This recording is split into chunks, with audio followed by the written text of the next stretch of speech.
The property listing described it as a wooded sanctuary at the edge of Oak Ridge Estates. The moment I drove down that quiet road and saw the for sale sign, I knew this was the home I had been searching for.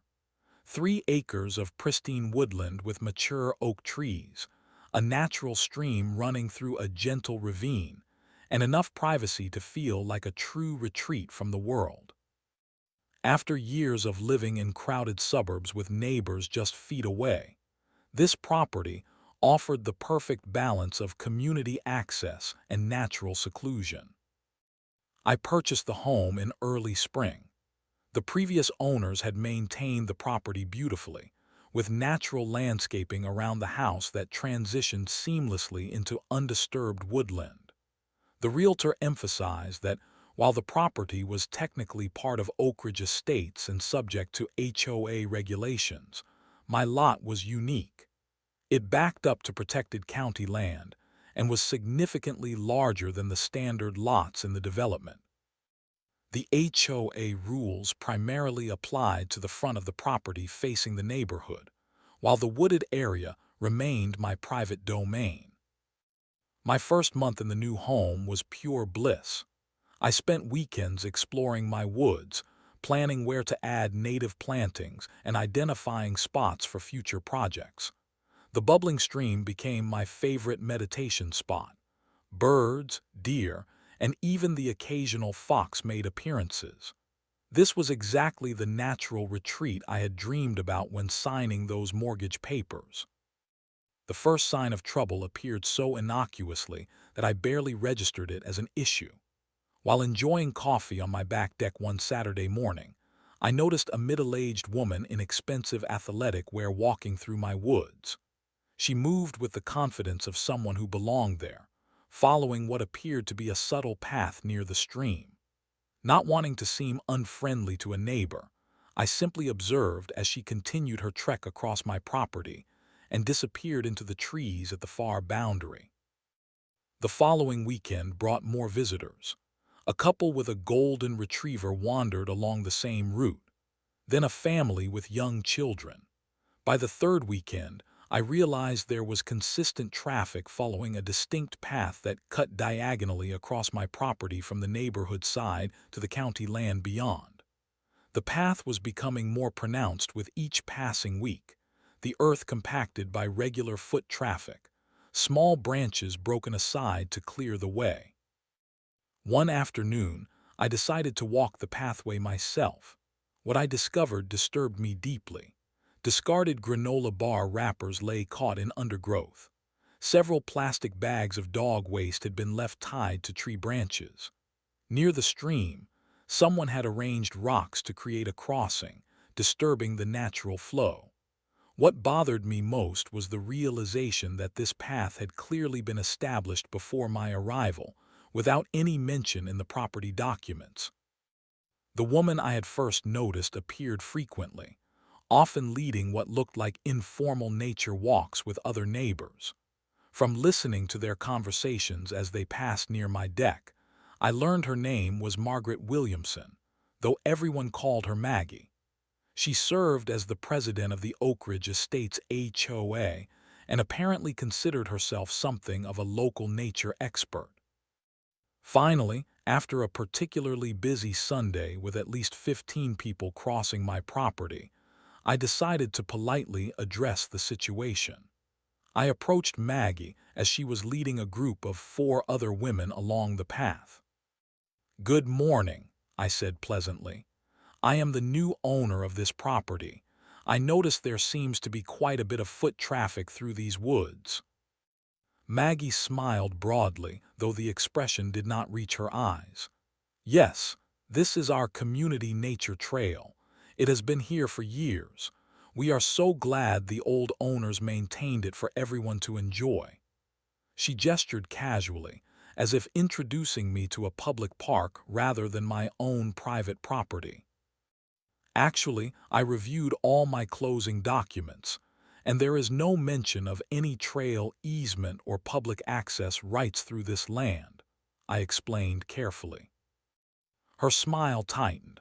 "Well, sometimes not everything makes it into the paperwork. This trail has been here forever. It is practically a community institution at this point." She turned to her companions. "Ladies, shall we continue our walk? The morning light through the trees is just gorgeous from the ridge viewpoint."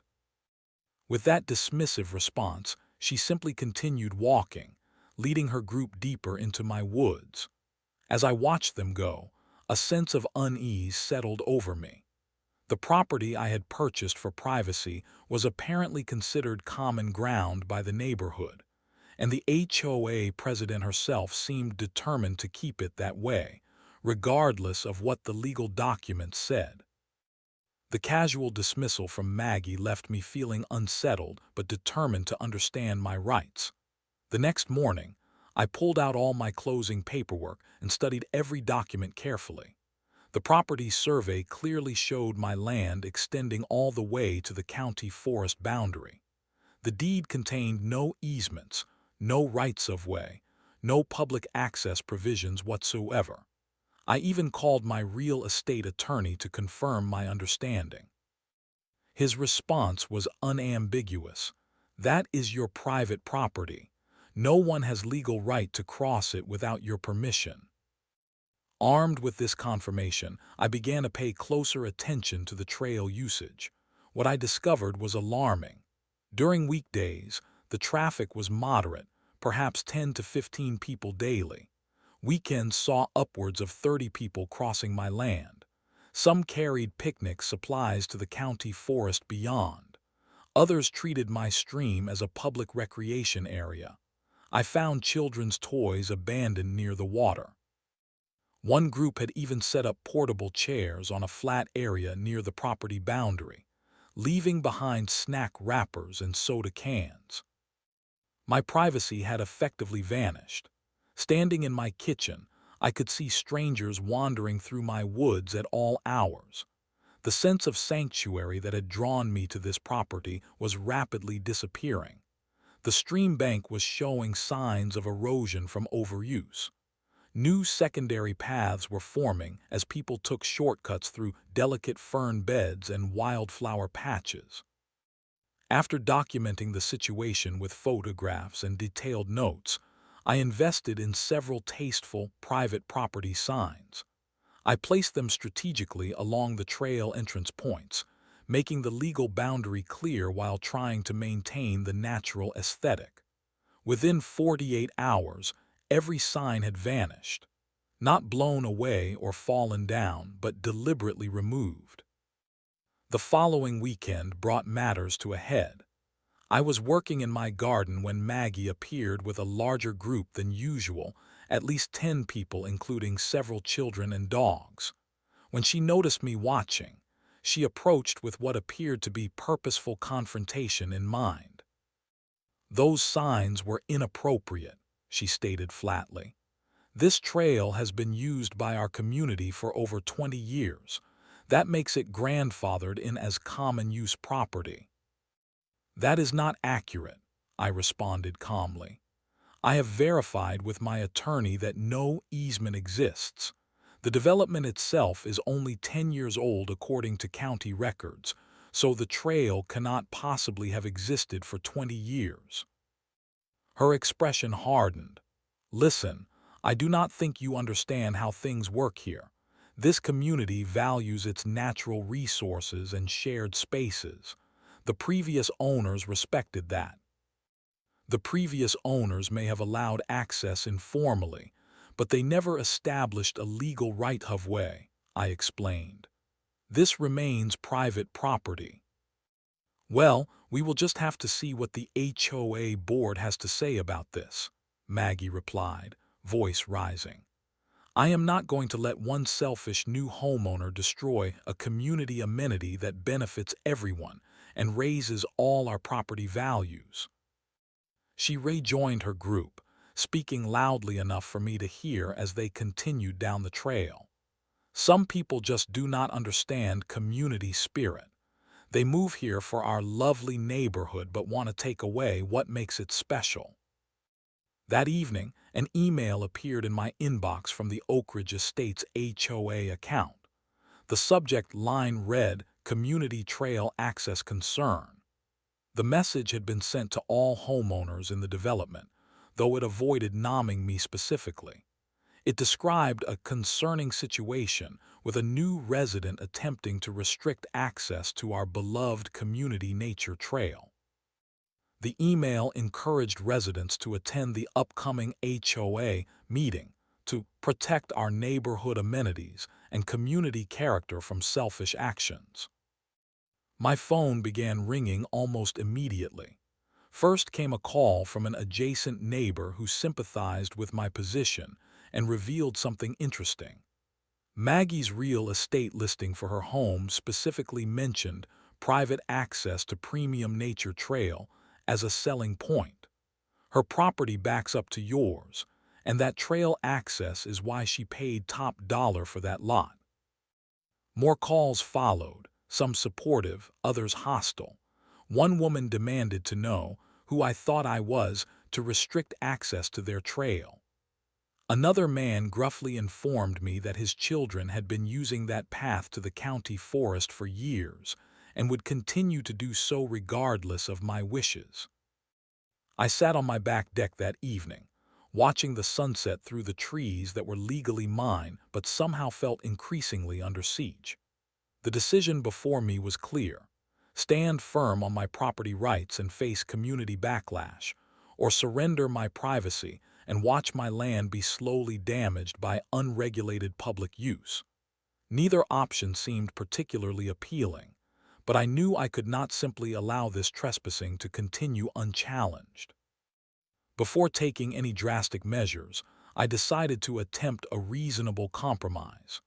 If the community truly valued access to the county forest through my property, perhaps we could establish a limited, formal arrangement that protected both their interests and mine. I drafted a proposal for a narrow, designated easement along the property edge, with clear usage rules: daylight hours only, no dogs off-leash, no littering, and strict boundaries to prevent environmental damage to the stream and wildlife habitats. The monthly HOA meeting was scheduled for the following Tuesday evening at the community center. I arrived early, proposal in hand, ready to present my compromise solution. The room filled quickly, with significantly higher attendance than usual according to a friendly neighbor who introduced himself as Robert. He had lived in Oak Ridge Estates since its founding and served on the Architectural Review Committee. Robert whispered that word had spread about the trail controversy, drawing nearly 3 times the normal attendance. Maggie called the meeting to order with practiced authority. After handling routine business with rapid efficiency, she arrived at the agenda item labeled Community Trail Access Discussion. What happened next demonstrated a masterclass in narrative manipulation. As many of you know, our beloved community nature trail has recently come under threat, Maggie began, her voice carrying a tone of reasonable concern. This trail has been a centerpiece of our neighborhood since the very beginning of Oak Ridge Estates. Generations of children have explored nature there. Our community birdwatching club has documented over 40 species along that corridor. The trail provides access to the county forest that adds immeasurable value to all our properties. She unfurled a large map on the table at the front of the room. This historical trail predates our development and was intentionally preserved when Oak Ridge was established. The map showed what appeared to be an official pathway marked clearly through what was now my property. I leaned forward, stunned by this blatant misrepresentation. The trail on her map was drawn with the same solid line as actual public pathways in the county forest. When I was finally recognized to speak, the room had already been thoroughly primed against me. I explained my position calmly, presented the property survey showing clear boundaries, and offered my compromise for limited, structured access. The issue is not that I wish to deny community enjoyment completely, I explained.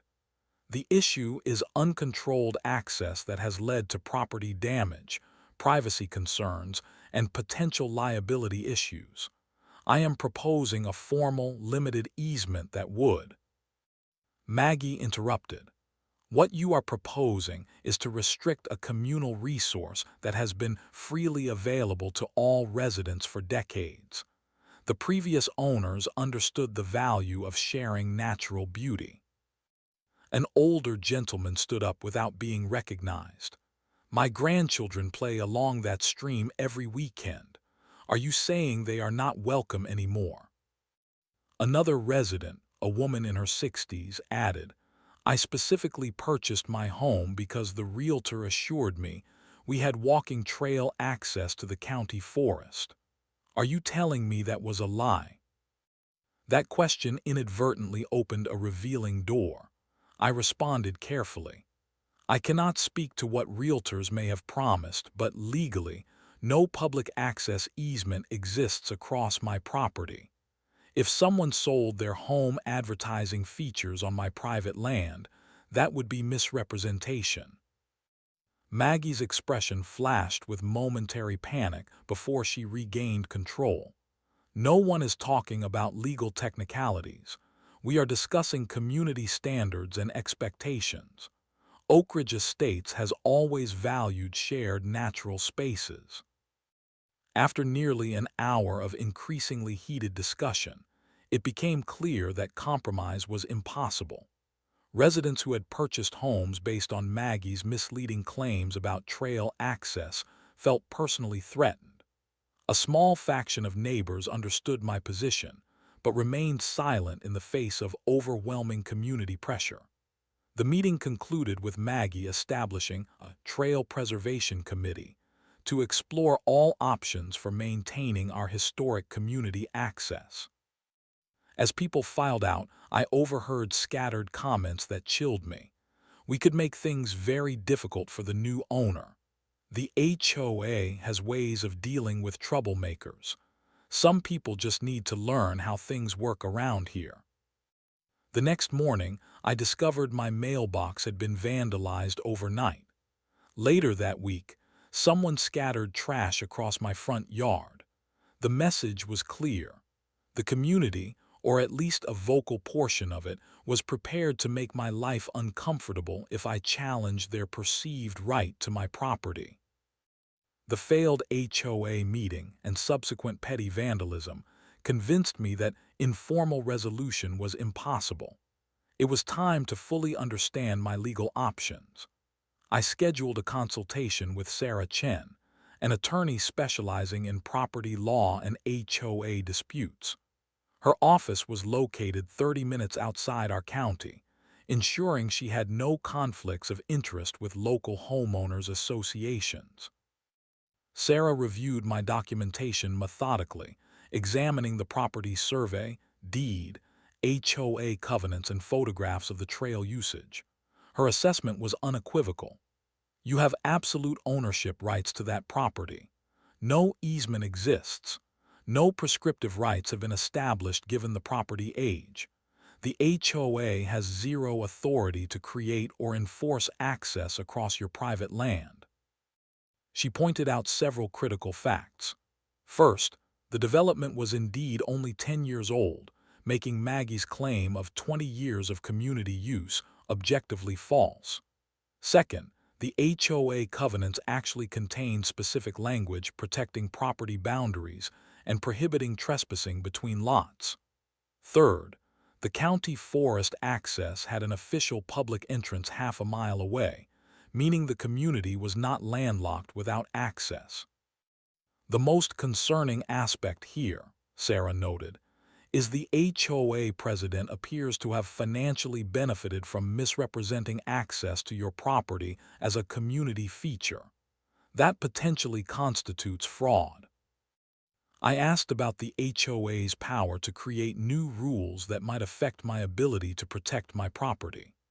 Sarah explained that while HOAs have significant authority over architectural aesthetics in common areas, they cannot override basic property rights or retroactively create easements without owner consent and proper legal filing. Armed with this knowledge, I began documenting everything systematically. I installed security cameras covering the trail entrances and key areas of my property. What they captured was eye-opening. Maggie visited almost daily, often leading groups and explicitly pointing out features on my land as though giving a tour of public property. One recording clearly captured her telling potential buyers viewing a home near hers, "This private trail access adds at least $30,000 to your property value." The cameras also documented concerning behavior.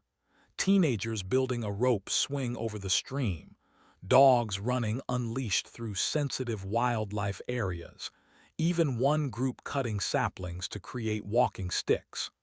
The property damage was becoming measurable and significant. I compiled a detailed log of all trespassing incidents, complete with time stamps, number of people, and any observable damage. Over a 30-day period, I documented 347 separate trespassing events involving approximately 520 individuals. Using software to analyze the footage, I identified Maggie as present during 42 of these incidents, actively leading or encouraging 27 of them. Several sympathetic neighbors discreetly provided additional information. Robert from the Architectural Committee shared that Maggie had attempted to rush through a new HOA regulation prohibiting barriers to established community pathways without proper notice or voting procedures. Another neighbor forwarded emails showing Maggie had been advertising community nature walks through my property for years, collecting small fees that supposedly went to an environmental fund that no one could verify actually existed.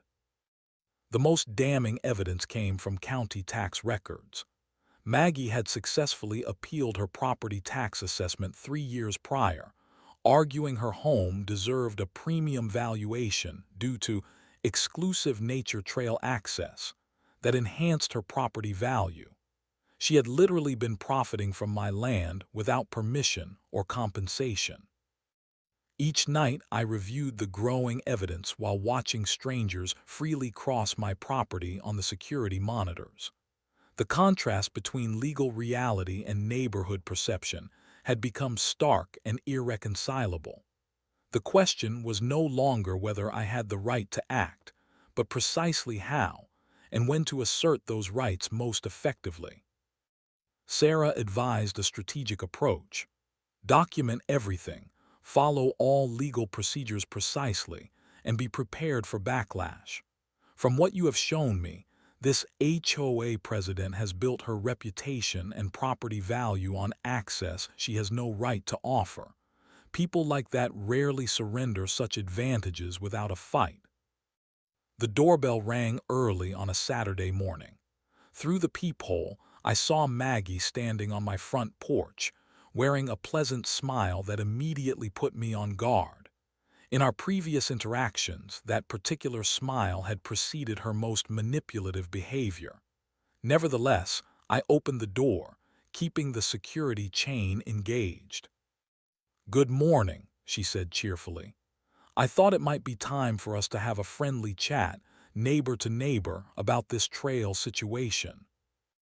Her sudden shift to diplomacy after weeks of hostile community manipulation struck me as suspicious, but I cautiously invited her in. We sat in my living room, morning light streaming through the windows that faced the disputed woodland. "I know we got off on the wrong foot," Maggie began, her voice warm and conciliatory. "The trail issue is so important to our community, and I might have been overzealous in protecting what we all value, but I think we can find a solution that works for everyone." She leaned forward, dropping her voice as though sharing a confidence. "The thing is, many homeowners purchase their properties specifically because of trail access. My own home, for instance. Well, I paid a premium for that lot because it backs directly to the trail entrance." She laughed lightly. "I have been advertising that feature to potential buyers for years. It adds significant value." I remained silent, letting her continue what was becoming an inadvertent confession. So you can see why this sudden change is so disruptive. It affects property values throughout the neighborhood, mine especially. She paused, studying my expression. Perhaps we could discuss a financial arrangement. The HOA could pay a nominal annual fee for access rights. It would be a win-win solution. How much are we talking about? I asked, curious where she was going with this proposal. Well, we were thinking perhaps $500 annually. A symbolic amount, really, but it formalizes the arrangement. She smiled broadly. And of course, it would require that no fencing or barriers be erected. The figure was almost insultingly low for the use of land worth hundreds of thousands of dollars, not to mention the ongoing damage and complete loss of privacy. But more importantly, her casual admission that she had been marketing access to my property for years crystallized my resolve. This was never about community benefit. It was about Maggie's personal financial interest. I will need to think about your offer, I responded neutrally. Thank you for stopping by. After she left, I made 2 phone calls. The first was to Sarah Chen, updating her on Maggie's visit and verbal admission. The second was to Wilson Fencing, a well-reviewed local contractor specializing in property boundary fencing. An appointment was set for Monday morning. Tom Wilson arrived precisely on time, a practical man with 30 years of experience in property fencing. We walked the boundary line where the trail entered my property from the neighborhood side. He took measurements and discussed options that would comply with all local ordinances and HOA architectural guidelines. Your HOA covenants allow for natural wood fencing up to 6 feet in height along side and rear property lines, Tom explained. They require approval for front yard fencing, but this area is well beyond what would be considered your front yard. You are well within your rights to install a boundary fence here. I selected a simple yet sturdy design, 6-foot cedar planks with minimal spacing, creating a solid privacy barrier. The fence would extend just far enough on either side of the trail entrance to prevent easy circumvention. Tom provided a written quote and estimated completion time of 2 days once materials were delivered. That evening, an emergency HOA bulletin appeared in my email inbox. The board announced a special meeting to discuss proposed new regulations regarding structures affecting community access ways. The timing made the target obvious. Maggie was attempting to change the rules to block my fence before it could be installed. I forwarded the email to Sarah, who responded quickly. This is a transparent attempt to create retroactive restrictions. Proceed with your fence plans. I recommend expediting if possible. A careful review of the HOA covenants confirmed what Tom had told me. The existing regulations clearly permitted boundary fencing of my type and height. Any attempt to change these rules would require proper notice periods and voting procedures that would take weeks at minimum. The following day, I received a cryptic text message from Robert on the architectural committee. Thought you should know, MW will be in Italy May 1529. Annual vacation she takes every year. Board meeting minutes from last year confirmed the dates. This information presented a strategic opportunity. If Maggie would be away for 2 weeks starting next Wednesday, that provided an ideal window for fence installation without her direct interference. I called Wilson Fencing back and asked if they could expedite the project. For a reasonable rush fee, Tom agreed to have materials delivered next Thursday and begin construction immediately thereafter. Over the next week, I made careful preparations. I photographed and documented the exact property boundary with surveyor stakes. I reviewed all relevant county permits, and confirmed no additional permissions were needed for a boundary fence. I printed copies of the current HOA regulations regarding fencing to have on hand if questioned during construction. Most importantly, I kept my plans completely confidential. When neighbors passed by on their trail, I maintained a neutral demeanor, giving no indication of the impending change. Several supportive neighbors had warned me that Maggie had a network of allies who reported neighborhood activities to her. By compartmentalizing my preparations and telling no one, I ensured the element of surprise remained on my side. The fence materials were ordered and paid for. The contractor was scheduled. All necessary legal documentation was organized. As I watched Maggie lead her final pre-vacation nature walk across my property Sunday afternoon, I felt a sense of calm determination. In less than a week, the physical boundaries of my property would finally match the legal ones. The reign of entitlement over my private land was coming to an end. Thursday morning arrived with perfect weather for outdoor construction. Clear skies, mild temperature, and a gentle breeze rustled through the trees that would soon be truly mine again. The Wilson fencing truck pulled into my driveway precisely at 7:30. Tom and his three-person crew efficiently unloaded cedar posts, concrete mix, and stacks of 6-foot fence planks. I walked Tom through the project once more, confirming the exact placement along my property line. The fence would create a straight boundary directly where the trail entered my land from the neighborhood side. We had chosen a location where mature trees provided natural support and visual integration with the woodland setting. Remember, I reminded Tom, we need to document everything. Complete photographs before, during, and after construction. Tom nodded seriously.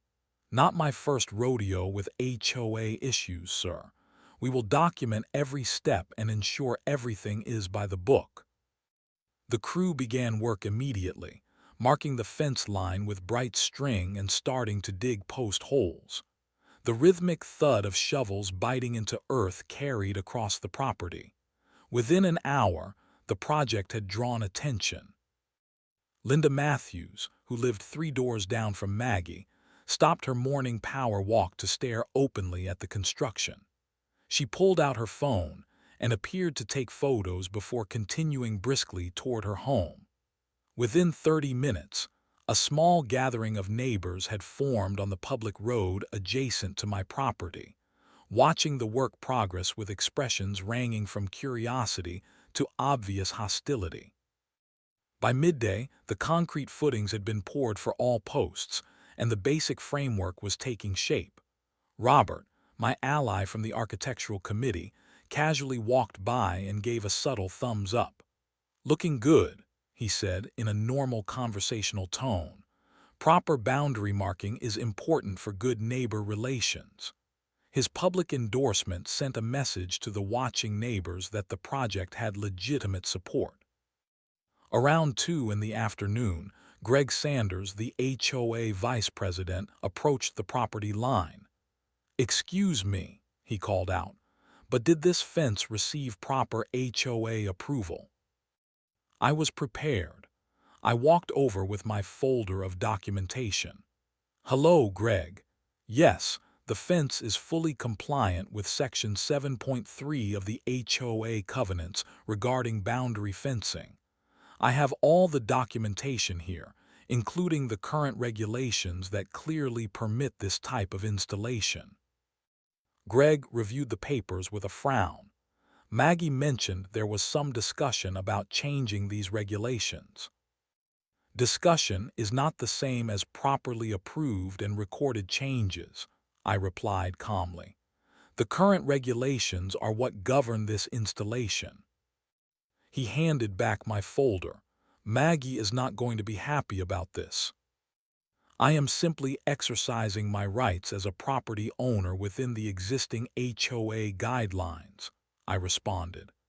"The fence is on my property, meets all specifications, and serves a legitimate purpose of marking my legal boundary. Greg departed without further argument, though several neighbors continued to observe from a distance, some openly taking photos and videos of the construction. By late afternoon, the posts had set sufficiently to begin attaching the fence planks. The physical barrier was taking shape, transforming from concept to reality. The crew worked efficiently, and by sunset, approximately half the fence was complete, creating a solid visual boundary across what had been the main trail entrance. I was reviewing the day's progress with Tom when my phone began vibrating continuously with incoming messages. Somehow, despite being in Italy, Maggie had been alerted to the fence construction. The messages started with artificial politeness. "Hello, neighbor, I heard you are putting up a fence. Perhaps we should discuss this when I return." Within 20 minutes, as more photos and reports from her neighborhood network reached her, the tone changed dramatically. "You cannot block community access. This is against HOA regulations. I am contacting our HOA attorney immediately. Cease construction now. This will not stand. The board will take emergency action." I did not respond to any messages, allowing them to accumulate as further documentation of her reaction. Tom assured me they would complete the project tomorrow, well before any emergency HOA actions could be organized and implemented. That evening, I installed additional security cameras specifically to monitor the new fence. My concerns proved warranted. Around 11 at night, two shadowy figures approached the partially constructed fence. One carried what appeared to be a crowbar. The security lights activated automatically, flooding the area with brightness. Startled, the figures retreated quickly to a waiting car. The next morning, the crew resumed work at 7:30, completing the remaining sections by early afternoon. The finished fence stood strong and precise, extending just far enough on either side of the former trail entrance to prevent easy bypass. The cedar planks gleamed with natural wood tones that blended aesthetically with the surrounding forest. Tom conducted a final walkthrough with me. "Everything is installed to code, properly anchored and built to last. You should have no issues with wind or weather, and it is entirely on your property, no question about boundary lines." As the Wilson fencing truck pulled away, I stood before my newly secured property line. For the first time since purchasing this land, it was truly, completely mine again. Maggie returned from Italy 3 days earlier than scheduled. I learned this when the security cameras captured her standing before my fence, her body language broadcasting shock and outrage even before she began screaming. She had come directly from the airport, designer luggage still sitting in her open car trunk, her travel outfit incongruous with the woodland setting. "What is this?" she shouted at the fence as though it might answer her directly. She pulled out her phone, presumably trying to call me, then began pounding on the fence itself when I did not answer. "This is completely unacceptable. You cannot do this." Several neighbors joined her within minutes, summoned by urgent texts. The gathering quickly took on the atmosphere of a protest rally, with Maggie at its center, gesturing emphatically at the fence while neighbors nodded in agreement. I observed everything through my security cameras, recording the entire scene while remaining inside my home. Maggie's voice carried clearly across the property. "He has destroyed a community resource. This is against everything Oak Ridge Estates stands for. We will have this fence removed immediately." By evening, an emergency HOA meeting had been called for the following night. The email notification cited critical community access issues requiring immediate board action. I forwarded the notice to Sarah Chen, who confirmed she would attend as my legal representative. The community center was filled beyond capacity when I arrived the next evening. Chairs had been added in every available space, and people stood against the walls. The atmosphere crackled with tension and barely suppressed hostility. Maggie sat at the board table at the front of the room, her expression severe, surrounded by the other board members who appeared considerably more uncomfortable with the situation. Maggie called the meeting to order with a sharp rap of her gavel. "We are here tonight to address an egregious violation of community standards and expectations," she began. "As many of you have seen, a barrier has been erected blocking the historic community nature trail that has been part of Oak Ridge Estates since its founding." Sarah and I had prepared thoroughly for this moment. We had arranged our documentation, visual aids, and presentation to methodically dismantle every false claim. When given the floor to respond, I stepped to the front of the room with a calm confidence that came from absolute legal certainty. "Thank you for the opportunity to address the community," I began. "I understand there is significant concern about the boundary fence I installed on my property last week. I would like to clarify several important facts." I proceeded to present my case systematically. First, I displayed the official property survey clearly showing my ownership boundaries. Next came the HOA covenants with the relevant sections highlighted, demonstrating that my fence was fully compliant with existing regulations. I presented the documentation of property damage caused by unregulated traffic across my land. Then came the most damning evidence. Some have claimed this trail has historical significance dating back 20 years or more. However, county records confirm this development was only established 10 years ago. Furthermore, no easement or public right-of-way has ever been legally recorded across my property. The room remained tense but attentive. Sarah stood and introduced herself as my legal counsel, adding professional weight to the presentation. "What particularly concerns me," I continued, "is the discovery that certain individuals have been financially benefiting from misrepresenting access rights across my private property." I displayed enlarged copies of real estate listings for homes near mine, specifically highlighting Maggie's property advertisement from 3 years prior. Exclusive access to private nature trail, rare opportunity to own home backing to preserved woodland path with stream access. The room grew uncomfortably quiet as I displayed her property tax appeal documents citing premium trail access as justification for a higher valuation. Finally, I played a brief audio clip from my security system, capturing Maggie telling potential buyers about the added property value of private trail access. "This is not about denying community enjoyment," I explained. "This is about protecting private property rights and preventing the unauthorized commercial exploitation of my land without permission or compensation." Several board members were now openly staring at Maggie, whose face had drained of color. The HOA treasurer, a retired accountant named Walter, leaned over to whisper something to her. She shook her head sharply in response. Walter cleared his throat and addressed the room. "As treasurer of this association, I must point out that the HOA could face significant legal liability if we attempt to force removal of a legally constructed fence on private property where no easement exists. Furthermore, there are serious questions about potential misrepresentation in real estate transactions that could expose individual board members to personal liability." The mood in the room shifted perceptibly.